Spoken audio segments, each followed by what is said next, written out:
La Maison-Blanche est en plein chaos après que les démocrates du House Oversight Committee ont publié un document explosif provenant du livre d'anniversaire de Jeffrey Epstein en 2003, remis par la succession d'Epstein suite à une assignation. Donald Trump, qui avait longtemps nié l'existence de ce document, se retrouve maintenant confronté à la réalité, tout en continuant de minimiser l'affaire en parlant de hoax. Ironiquement, cela survient après que Mike Johnson l'ait mis dans l'embarras en suggérant qu'Epstein était un informateur du FBI. Trump reconnaît que les crimes d'Epstein sont monstrueux et incompréhensibles.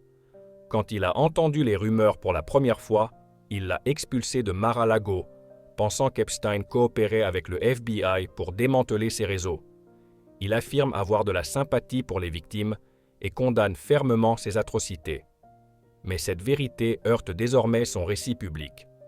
Le document en question contient une lettre prétendument de Trump à Epstein, accompagnée d'un dessin, avec le message « Joyeux anniversaire, puisse chaque jour être un merveilleux secret Trump ni l'avoir écrit, ni même avoir réalisé le dessin, malgré les preuves de doodle qu'il a vendues aux enchères. » Le Wall Street Journal, qui avait été poursuivi pour diffamation par Trump, a décidé de publier les images réelles, contredisant sa défense et exposant l'authenticité de la lettre et de sa signature stylisée. De nombreuses personnes perçoivent cette affaire comme mal gérée, voire corrompue dès le départ, et réclament des réponses, notamment pour les victimes restées dans l'ombre à cause des NDA et de l'implication de personnalités puissantes. La sortie de ces documents était d'autant plus sensible que l'administration Trump aurait pu invoquer l'appel de Ghislaine Maxwell pour retarder leur publication.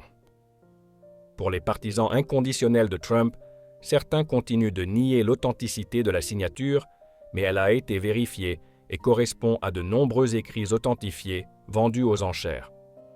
Le mythe selon lequel Trump était un justicier luttant contre les élites pédophiles est ainsi sérieusement remis en cause par cette lettre qui montre une relation intime et complice avec Epstein. Les propagandistes MAGA, comme Caroline Leavitt, ont qualifié cette révélation de propagande démocrate. Mais la preuve est là, signature, texte et dessin. Pourtant, la ligne officielle reste le déni total. Pendant ce temps, les médias ont du mal à questionner Trump efficacement sur ce sujet, malgré l'ampleur des crimes d'Epstein, qui auraient agressé plus de 1000 victimes selon le département de la justice. La plupart des journalistes semblent indifférents aux témoignages des survivantes, permettant au président de manipuler l'opinion. Des survivantes ont pris la parole à Capitol Hill, réclamant la divulgation complète des fichiers Epstein. Certains républicains, comme Thomas Massie, souhaitent également la publication des documents, reconnaissant que beaucoup d'amis et de donateurs de Trump pourraient être impliqués. Trump, fidèle à son habitude, parle encore de « hoax », refusant de fournir les documents qui permettraient de trancher. À mesure que les questions s'accumulent, les républicains devront décider s'ils s'allient aux démocrates pour dévoiler l'intégralité des fichiers Epstein ou s'ils persistent dans le déni. Une chose est sûre, cette affaire ne va pas disparaître.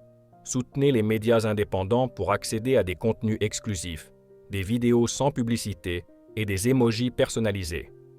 Devenez membre de notre chaîne YouTube et aidez-nous à continuer de grandir ensemble